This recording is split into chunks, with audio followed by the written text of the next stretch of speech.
Dobroveče, poštovani gledaoci, ovo je Prva intervju. Moje ime je Anđela Šestović.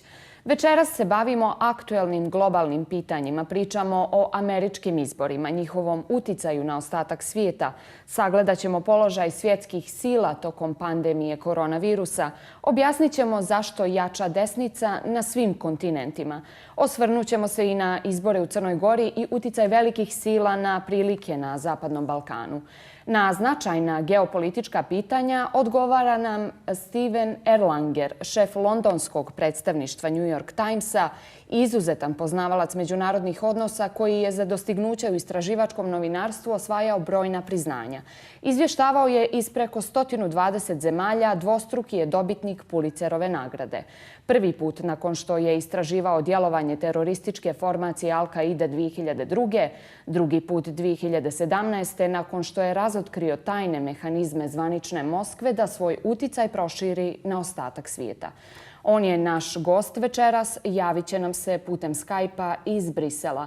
Razgovor nastavljamo odmah nakon reklama.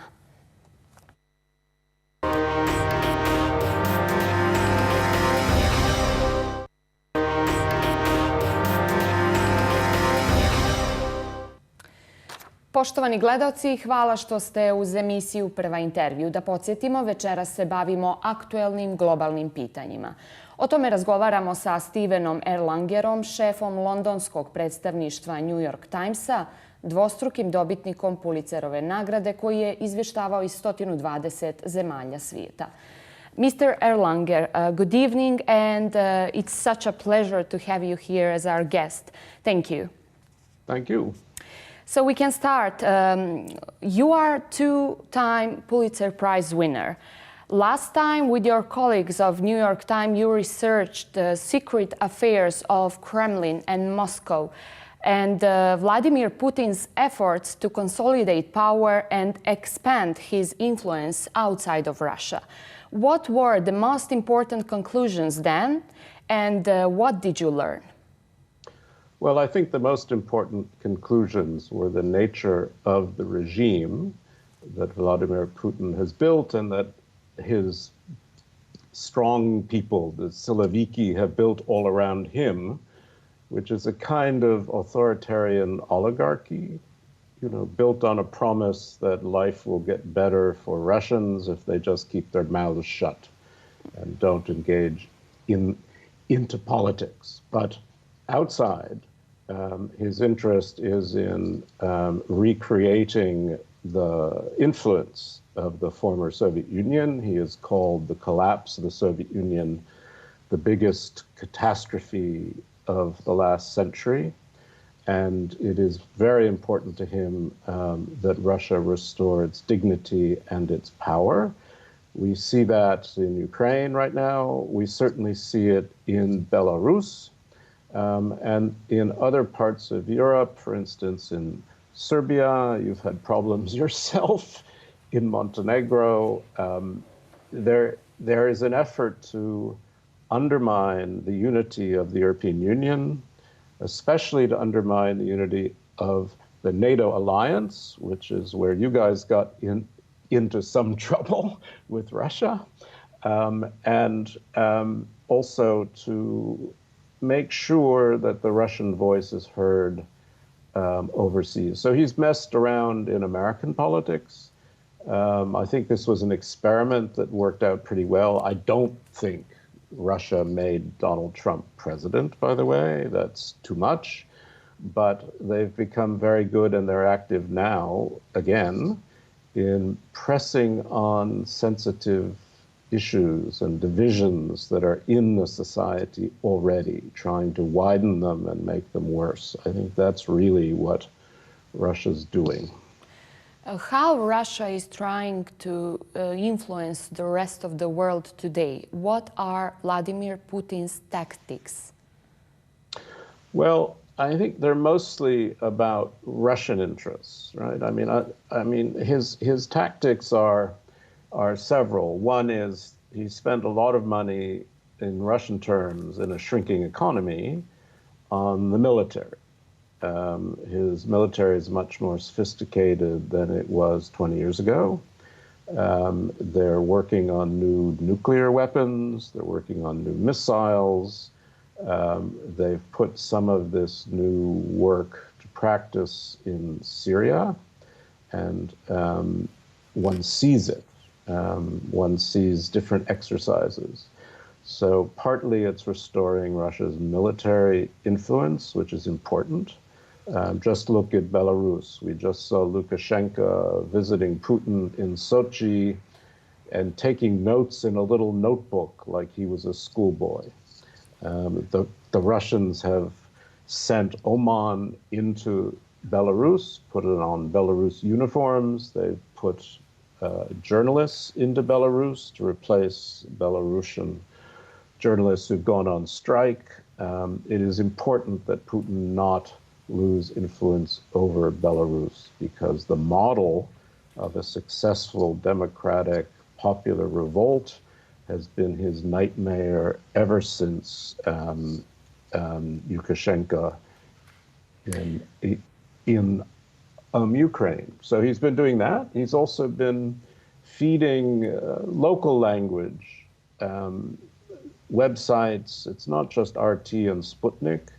In the Czech Republic, in Slovakia, I'm sure where you are, there are Russian-sponsored, Russian-paid-for local media whose ties to Russia are not clear, who are trying to affect popular opinion and undermine democratic authority.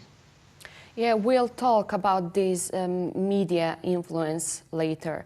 Recently, we had Navalny case. EU officials suspect that Kremlin and Moscow are behind it all, although this has not been officially confirmed. Chancellor Merkel is under the pressure to react. There is a presumption that the project of Russian gas pipeline could be stopped. How big consequences can this Navalny case have on the relations between European Union and Russia? Well, it's a very important question, by the way.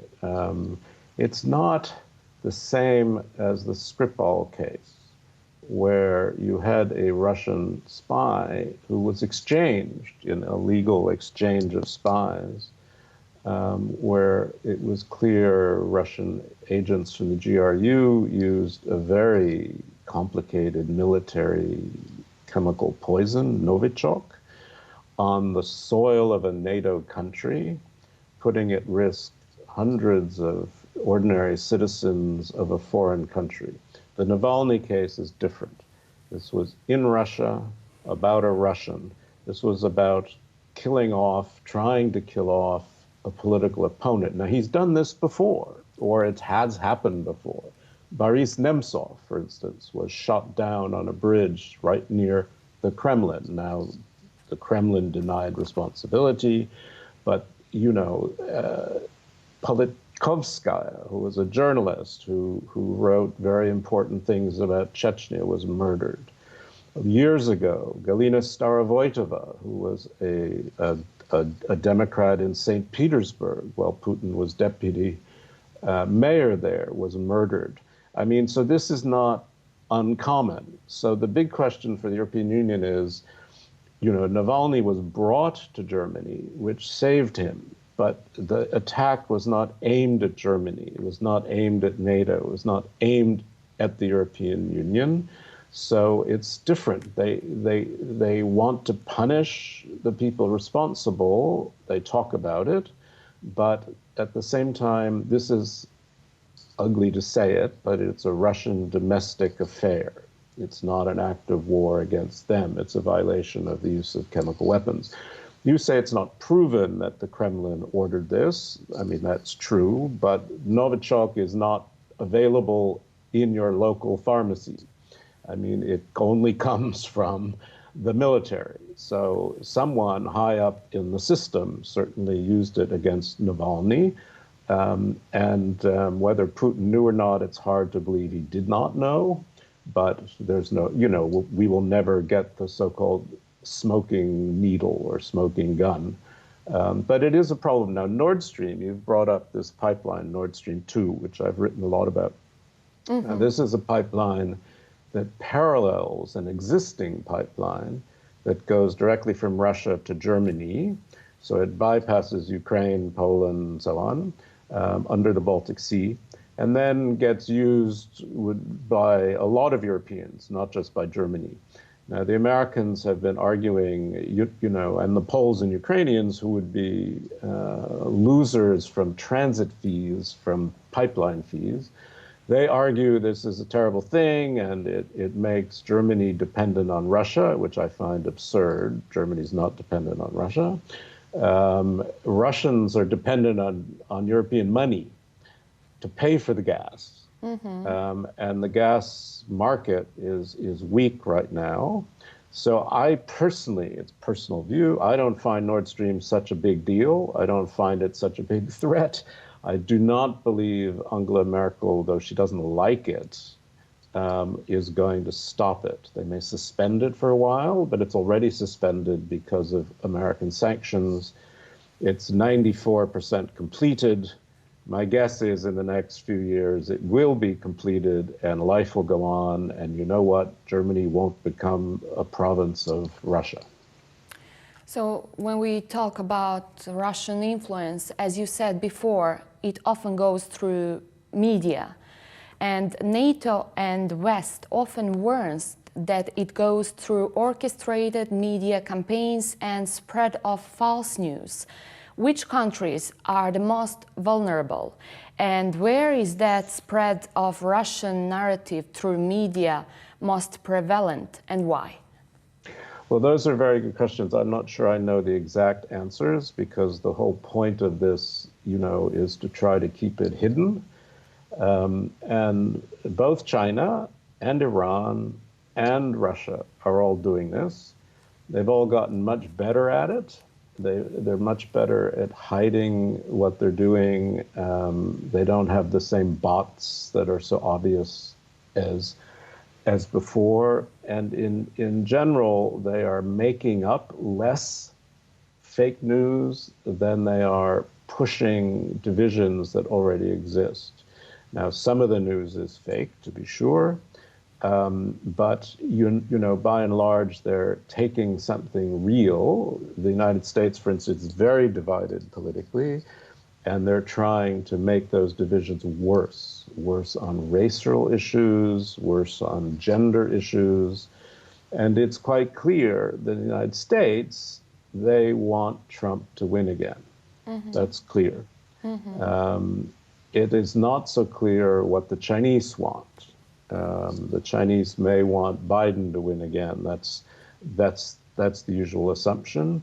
And certainly Iran wants Trump to lose, right? So, these things may not matter very much, but that's America.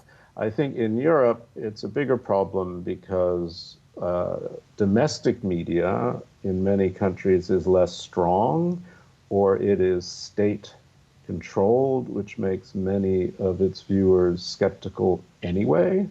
And so I see it in Slovakia, where NATO is very unpopular anyway among Slovaks. I see it in Serbia, which has the same, Orthodox brotherhood as Russia, and, Russia supported Serbia mostly during the Kosovo War, not completely. I see it generally in the Balkans, where, you're stuck in a way between the EU and NATO. Some of you are in NATO, you're not in the EU, there are accession deals, it's all very slow. There's a sense that you may be a borderland adrift. And one sees it a lot in the Baltics, Estonia, Lithuania, Latvia, where there are a lot of ethnic Russians anyway who went to live there in this period when the Soviet Union had occupied and annexed the Baltics, and who are, subject to very good Russian language propaganda, but also in local languages. So I think these are the main areas that I see. But in general, I would say, this is a very long answer, but these things would not matter much if we as societies were not so divided ourselves. They're pushing on our divisions. They're more than they are creating them. We create them. They try to make them worse. Let's talk about Russian influence in Western Balkans. Dimitar Bechev, author of the study on Russian influence in information environment, said that Russia is not returning to the Western Balkans because it has never left it. What do you think? Is that true? Well, you'd be a better judge than I, but I think it is true. I mean, when I think, let's say of Belarus, which is not the Western Balkans, but, was part of the Soviet Union. I mean, the Russians and the new KGB, they've infiltrated Belarus long time ago. Same with Ukraine. I mean, they have a big influence inside. In the Western Balkans, it's more complicated, but this was an area where they felt they had influence. Now, you know the history of Yugoslavia. It was never the easiest subject to Stalin. Tito was not a very easygoing ally. So the Soviets always had trouble with Yugoslavia. And I think the breakup of Yugoslavia had nothing to do with Moscow, right? These were things that were going to happen one way or another. But there is this sense that if NATO is slow, if the European Union is slow, particularly places like Republika Srpska in Bosnia, right? These are places where Russia can have influence and does. In Serbia, they've put a lot of money into the power system. They know there's a lot of anti-NATO feeling still inside Serbia because of the Kosovo War. They know that the whole problem of Kosovo remains very sensitive.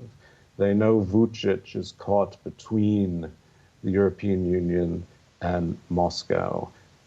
In fact, one former American diplomat, very senior, once said to me that Alexander Vucic has a little angel on one shoulder and a big devil on the other shoulder, and we're trying to get him to listen to the angel.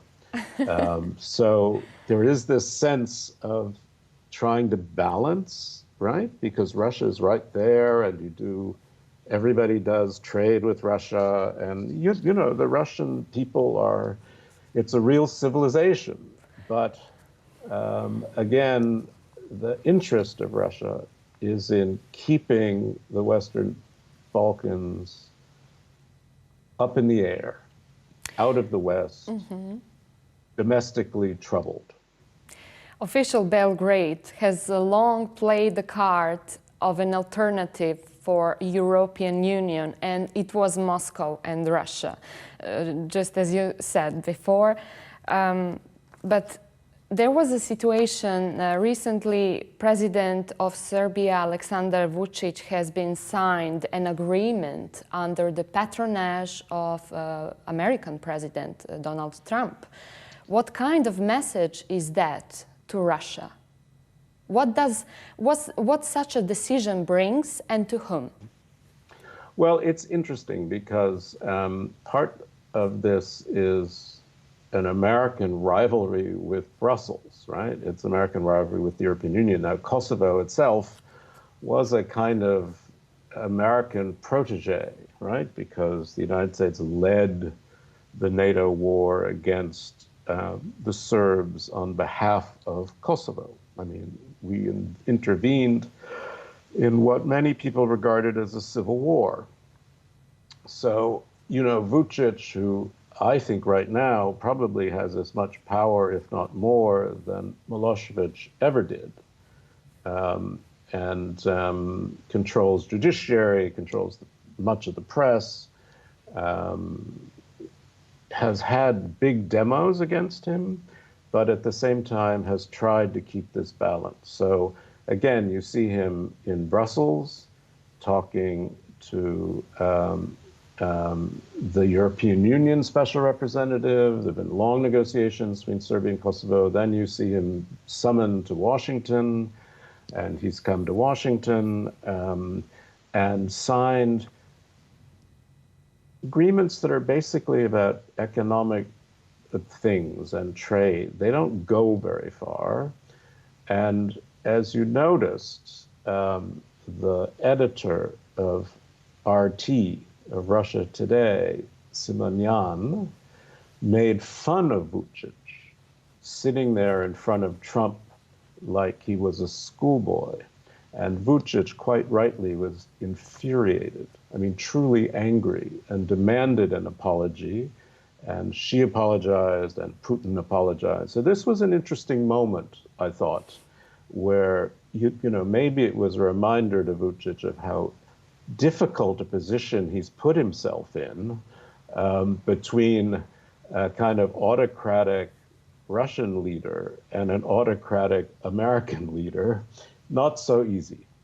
Not so easy. So we'll see. I mean, I am hopeful things can get better in Kosovo. I mean, I know your country is very unhappy with the idea of land swaps, thinking this creates a Pandora's box we shouldn't open.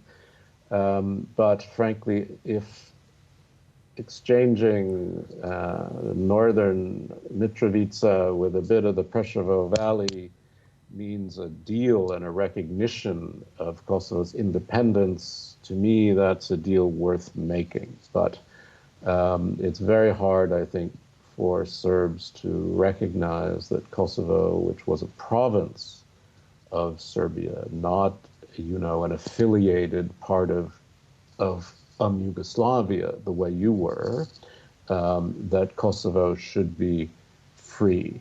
And it is also true, as you know, that in Kosovo, the Serbs are kind of gathered in enclaves with protection. The Roma have been driven out almost entirely. It's not been a very happy, peaceful time at home in Kosovo either. Mm-hmm. So, relations between European Union and Turkey have long been strained. Can Russia use that? Can Russia strengthen its power through Turkey on Western Balkans? The answer is it's trying. Part of the problem, I'm being very honest with you here, President Erdogan, since the coup that failed in 2016, has become increasingly difficult to manage, I think, for everyone. He's been playing a very strong nationalist card. Now, Turkey's very divided, right, politically. Erdogan has been losing influence. I mean, he still controls the country, he still controls the countryside, but he's lost the cities. So he is playing this nationalist card.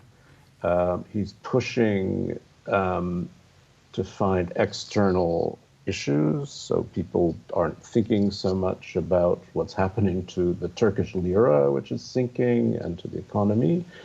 So he's pushing in the Eastern Mediterranean. There is a real issue, I think, about gas, natural gas in the Eastern Mediterranean. I do think Turkey has a case that it is being cut out of some possible reserves, but it is not making its case in a way that is winning any sympathy, certainly not in the European Union, where Greece and Cyprus are members and Turkey is not. And in NATO, Turkey is, we call it the elephant in the room. It's the big thing no one wants to talk about. Because, one, it's important for NATO. It's a big security partner. It's important for the Black Sea. It borders Russia. We have a huge air base at Incirlik, which really matters, which is being used all the time. And we don't want to lose Turkey to Russian influence. Now, Erdogan, trying to put pressure on the Americans, has bought this Russian S-400 system, which is aimed at aircraft. And that has become a real issue. It's made the American Congress very angry. I think he wanted it partly to shoot down his own airplanes, which are American airplanes, because they were used against him in the coup. But that means Turkey's been cut out of the F-35 deal, so Turkey loses quite a lot of money. And it has raised all kinds of questions inside NATO. Now, at the same time, Turkey is opposed to Russia in Syria. It's opposed to Russia in Libya.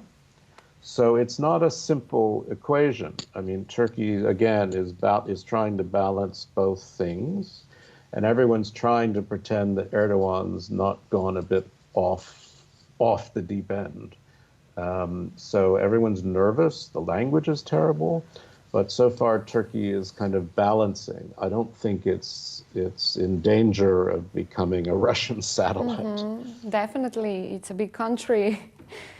Right. It's a big country. So and of course, it is Turkey not... has ambition. Yes, please continue. No, I was just going to say Turkey has ambitions. I mean, it has these neo-Ottoman ideas, which are a little ridiculous, I think, but, they're there. Russia has its neo-Soviet ideas. China has its own imperial ideas for Asia, for Taiwan, etc. It's all about regional influence. Turkey has actually failed to have much influence in the stands, the former Soviet stands of Kazakhstan, Uzbekistan, Tajikistan. Mm-hmm. It has not worked very well. And it is obviously trying in Kosovo, trying in Muslim populations in the Western Balkans to have influence. And, it's also, let's be fair, it is doing a very important thing. It's hosting about 4 million refugees and migrants who are Muslims. It is costing Ankara a lot of money. And Erdogan is doing it partly simply out of brotherhood and Islamic fraternity. And I don't think Turkey gets nearly enough credit for that. Mm-hmm. Speaking of what Russia is doing, during pandemic, that country was among the first to announce that it has vaccine for coronavirus and immediately started criticism on the topics how safe that vaccine is. How much politics is in there and how much medicine? It's hard to say. I'm not a doctor. I'm not an epidemiologist. But it's part of the national pride thing, right? I mean, Russia, I'm sure they have very good scientists. They know what they're doing. They have good virologists. They're working on a vaccine that is very similar to the vaccines other companies are working on, other countries in other parts of the world, in India and in the West. But what they're doing is accelerating its use when the final testing isn't really complete. And this makes people in the West very, very nervous. They think the risks are too high. So having a first vaccine that might work, yes, it's a symbol of pride. Again, Russia can say to its people, see how great we are.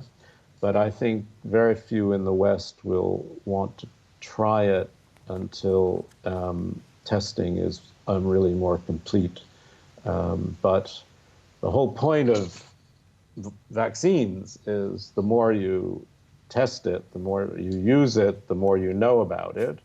So it may be that some Russians suffer because of this, but it may also be that we know a lot more about how vaccines work because of it. Of course. Speaking of pandemic, how the situation looks like to you? How fight against coronavirus crisis looks like to you? Will the world become a playground of great world powers? I'm worried less about that part. I mean, I'm just worried about the second wave of the pandemic. And We I'm have worried. third wave here. Yes, well, congratulations. Congratulations. That's right. Prima. No, I mean, I'm worried that governments don't really know how to get the balance right between opening up the society because people need to work and they need to earn money and they need to live their lives, and keeping them safe, and particularly keeping vulnerable people safe, the older people, the people with already existing conditions. So everybody's fumbling in their own way. The virus doesn't care. The virus is not interested in superpower this or that. It's out there until we have a reliable vaccine and produce enough for millions and millions of people, which could take several years. We're all just going to have to be careful. The one advantage I see is the number of deaths are reducing because doctors have learned more about how to treat it. I mean, not to fix it, but how to reduce its effects so less people are dying, fewer people are on ventilators. But people are getting sick, and the people who get sick have, you know, some of them are having a terribly difficult time of it. It's nothing that you want. What worries me a little is that certainly in America and in a few other countries, it's become a political issue about wearing masks, and is this a violation of freedom, and should governments tell us what to do? And these are real issues. There are questions of data privacy. There are questions of individual freedoms. I mean, governments shut us down. They locked us up in our homes. It was like, you know, being arrested. And we went along because we thought, oh my God, this is maybe the best thing to do. Governments didn't know what to do. They were just trying to slow down the curve and give themselves time to prepare. Some governments have done better than other governments. But what worries me is, you know, people are out and about, they're traveling more, there's more infections. The curve in Europe generally now is going up again. What's going on in India is terrifying. I'm worried about parts of Africa. What happened in Iran, we'll never know, but it hit Iran very, very hard. And in my own country, you know, it's not a great sight. So it's going to be with us for a while. And where is China in all that? Well, China, you know, it's a good question because we know what the Chinese want us to know. Right? Let's be honest. It's pretty closed society, not completely closed, but the Chinese still get very angry about any suggestion that this was their virus, which it, I think, clearly was. It started in China. Things happened. They were slow in dealing with it at the beginning because authoritarian systems do not congratulate you if you bring up a big problem, particularly local authorities. So they tried to repress it. They tried to keep it secret. They let it get worse. But China has also used its incredible collective power, the power of the party, the neighborhood authorities, its use of digital systems to shut it down pretty well. Now it comes back again a little bit in China through traveling, but you know, China is living a more normal life than a lot of other countries are. The price of that normal life may be more than Westerners want to pay. But, when you read about what happens if someone tests positive, the whole system goes to work. Neighborhoods get shut down. I mean, it is quite extraordinary. They're very serious about dealing with this virus. And I think maybe the West is not serious enough. We would love now to hear your opinion about recent parliamentary elections in Montenegro. If you agree, the results of the recent parliamentary elections in Montenegro have worried a part of domestic public and part of the international community that due to a possible change in foreign policy. The new parliamentary majority assures that the foreign policy course, on the other hand, will not change. What is realistic for you? Well, I don't want to intervene in ongoing domestic politics. I think, the point about democracy is people vote, right? And that's important. And even populists, people whose opinions are on the edges, they have a right to vote too. And frankly, Montenegro has been run by one party and one guy for so long that, a change is not a terrible thing. Now, I have met Mr. Djukanovic years ago. I covered the collapse of Yugoslavia. I covered the Kosovo War. I interviewed him a couple times. I've met him since. It sounds pompous to say, but he's a much better politician. He speaks very well. He's much more sophisticated than he used to be. He's grown a lot, but is it healthy for someone to run a country for as long as he's run it? Up to you guys, not up to me. But if you look at now, look at Belarus, 26 years, that's too long. Now, can we compare these things?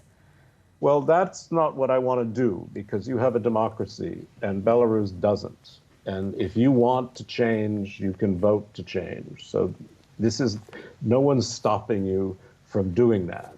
No one is suggesting that, somebody won 80% of the vote when they might have lost. That's not the point. So I don't want to make that comparison. I simply want to say that someone who's in power a really, really long time tends to, sometimes suppress or changes in the society that are going to happen anyway. So an indication of parliamentary change, governmental change, it's not a terrible thing. What do you think will foreign policy course will change? Well, I don't know, to be honest. I don't think there'll be a change in terms of NATO. I don't think there'll be a change in terms of EU accession issues. I think those are the things that matter most to most outsiders.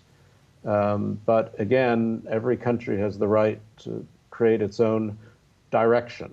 The Trump administration has changed some parts of foreign policy which a lot of people don't like, which I may not like, but he was elected and he's well within his authority. So we'll just have to see. Mm-hmm. Mutually, in our country and in the world, right is stronger. Why does it happening? Do you think it happens? Yeah, no, I see that. These things go in waves, right? Which is true. In Spain, the right isn't so strong. There are other places. In Germany, the Greens are coming back a bit, and the SPD is coming back a bit. It's not completely true, but I do think this will sound very intellectualized and distant, but socialism was a great success of the 20th century. It produced many benefits for workers and everyone else in terms of unions, in terms of better pay, in terms of better health care, in terms of reform of cities and structures. But it now, in certainly Western Europe, socialism seems conservative.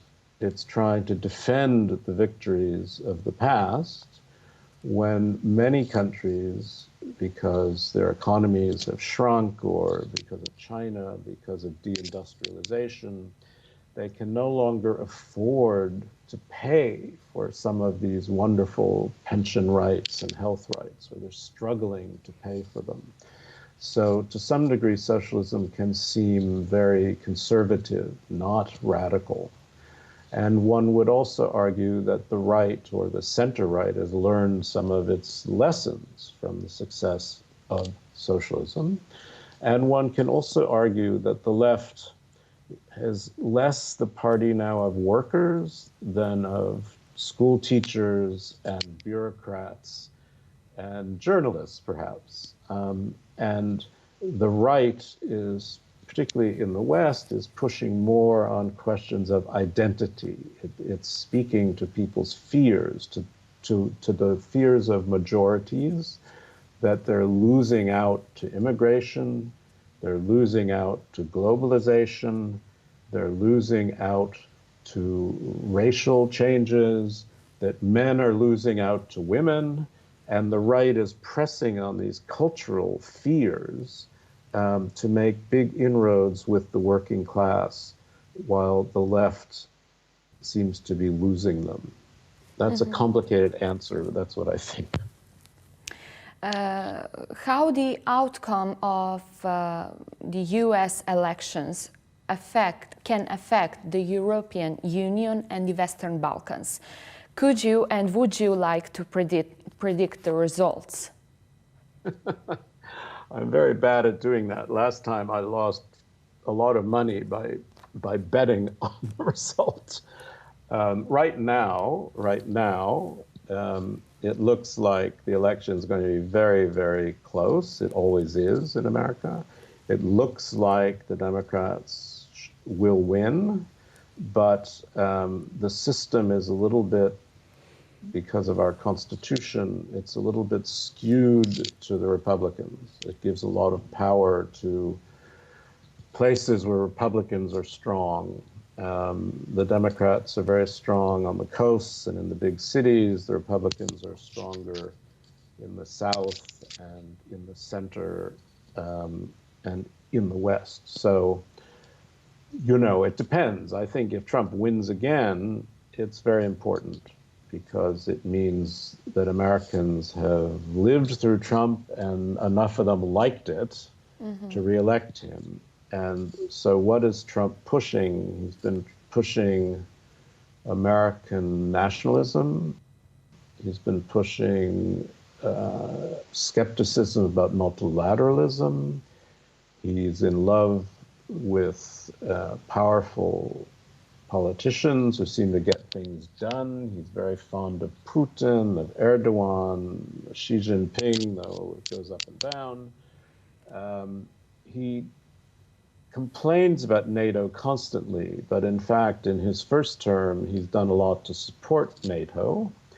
He's put American troops along the Russian border. They've spent a lot more money.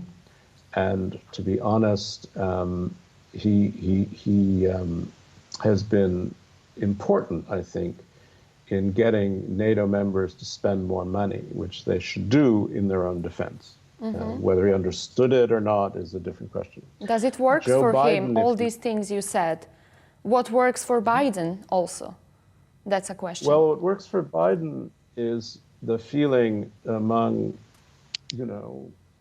perhaps a majority of people, that Trump's gone too far, that Trump has lost allies, that allies no longer trust the United States. The United States has actually lost a position of global leadership that it used to have, that the US has actually a responsibility to the rest of the world, not just in NATO, but at the United Nations, in the World Health Organization, in climate change, in lots of areas that Trump doesn't think matter.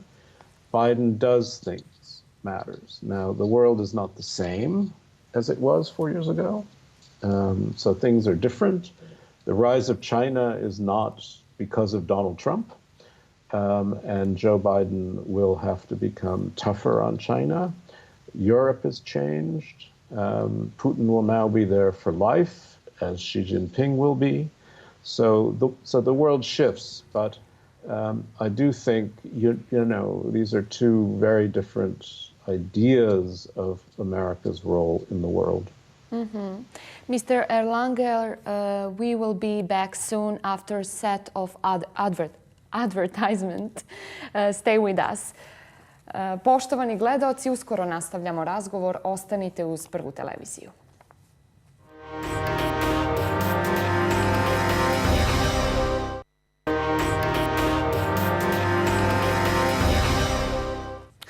Ponovo smo u studiju, nastavljamo razgovor sa gospodinom Stivenom Erlangerom koji nam se javlja iz Brisela. U nastavku pričamo o Americi i odlukama američkog predsjednika Donalda Trumpa. Mr. Erlanger, what do you think about President Trump's foreign policy experiment on the Middle East by creating Emirates-Israel transversal? I think Israel is actually very, very supportive of this. It's been happening under the surface.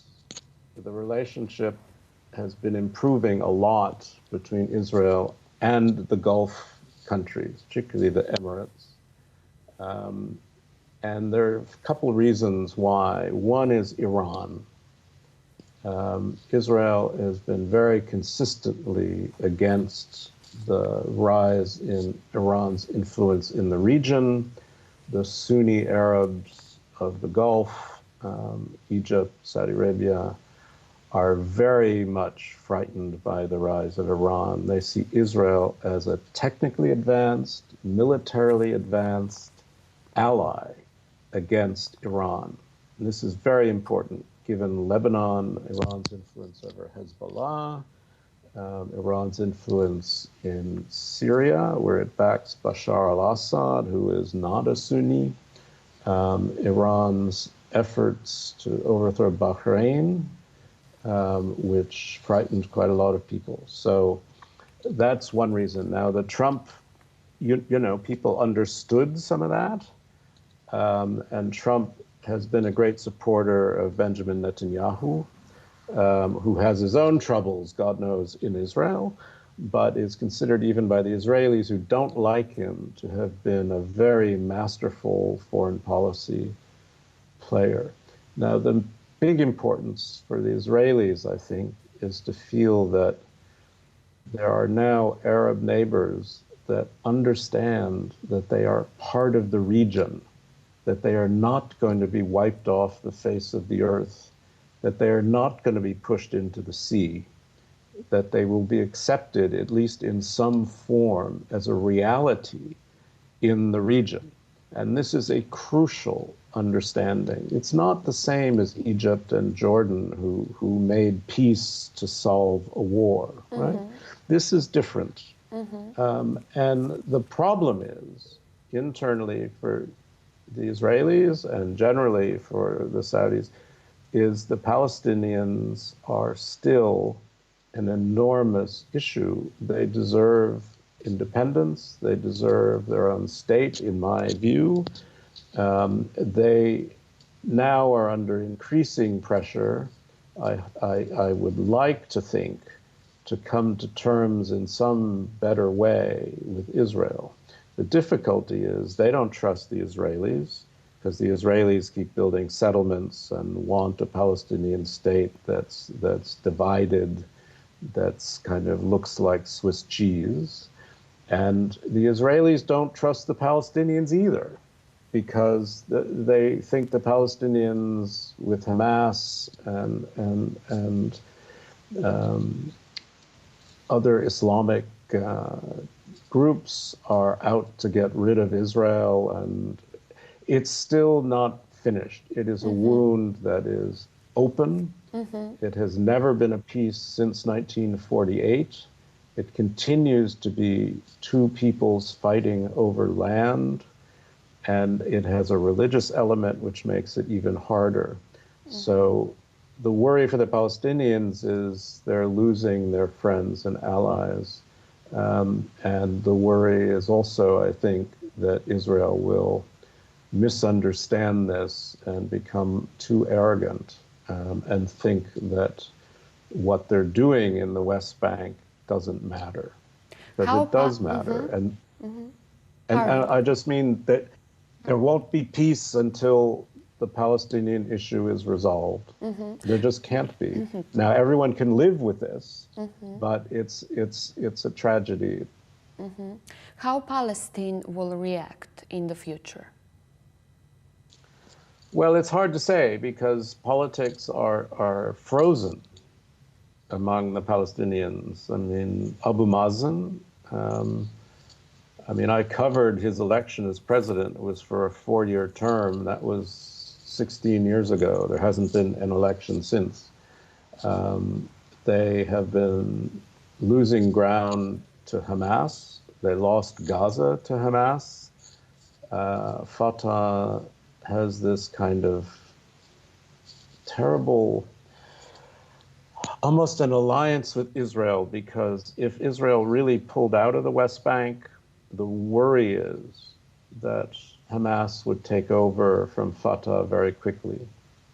So Fatah and Israel have this kind of hateful relationship. They don't like it, but they almost depend on one another. There needs to be a transition in the Palestinian political world.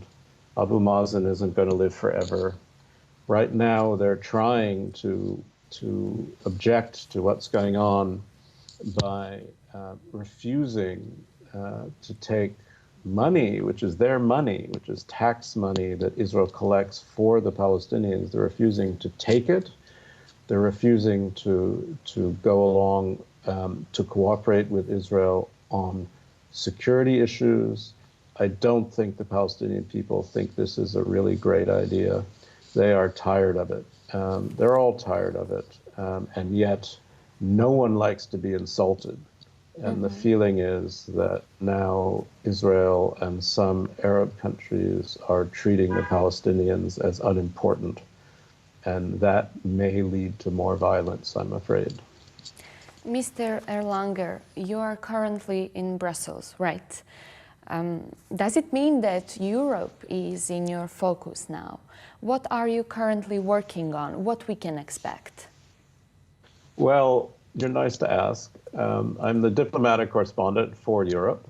I'm based in Brussels. So what happens with the European Union matters to me.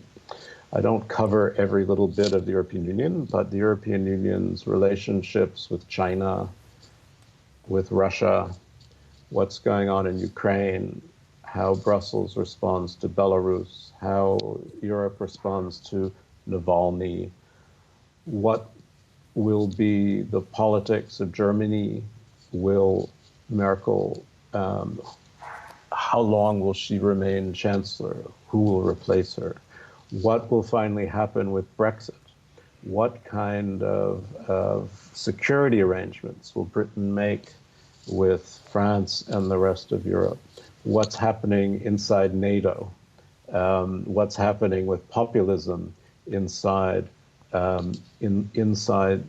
inside Europe, what's the future of the Eastern Partnership, what's going to happen to accession talks, what's going to happen in Serbia.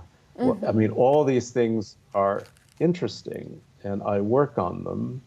I've just done a big piece on digital regulation. I mean, how can Europe manage, with this TikTok and Huawei? I mean, they're under great pressure from China and the United States, who are making big advances in digital technology and artificial intelligence and facial recognition.